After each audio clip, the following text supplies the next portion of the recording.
Inatasan na ng Department of Budget and Management ang PSDBM na ipatupad ang rekomendasyon ng Ombudsman na kasuhan ng ilang dating opisyal ng PSDBM at Pharmaly na sangkot sa di umano'y overpriced na face mask at iba pang gamit noong panahon ng pandemya. May ulat si Daniel Manalastas. Ilang mga dati at kasalukuyang senador ang nagbigay suporta sa ginawang hakbang ng Office of the Ombudsman para ipag-utos sa sampahan ng reklamong graft ang ilang individual na kinabibilangan ng mga dating opisyal ng Department of Budget and Management at mga opisyal ng Pharmaly kaugnay sa pagbili ng gobyerno noong kasagsagan ng pandemya ng 4 billion pesos na halaga ng RT-PCR test kits. Ayon kay dating Senador Franklin Drilon, kinikilala niya ang ginawang desisyon ng Ombudsman.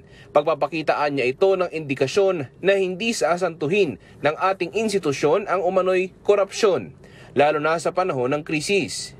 Si dating Senador Panfilo Lacson tila may pinaringgan naman na hindi kasama sa listahan na nirekomendang sampahan din ang kaso. Paulit-ulit daw nababanggit noong mga pagdinig nila na may umano'y financer ng sindikato.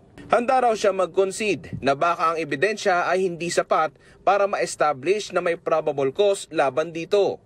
Ayon naman kay Senator Risa Hontiveros, hindi may babaon sa limot ang kasalanan umano ng mga opisyal at negosyante na pinilian niyang magpayaman gamit umano ang pondong nakalaan sana para tulungan ang mga kababayan nating pinadapa ng pandemya. Sa tanong naman kung kailangan pa bang buhayin ang investigasyon tungkol sa Pharmaly, ayon kay Senator Francis Tolentino, wala na siguro yun kasi, but still I have to read the Ombudsman's decision.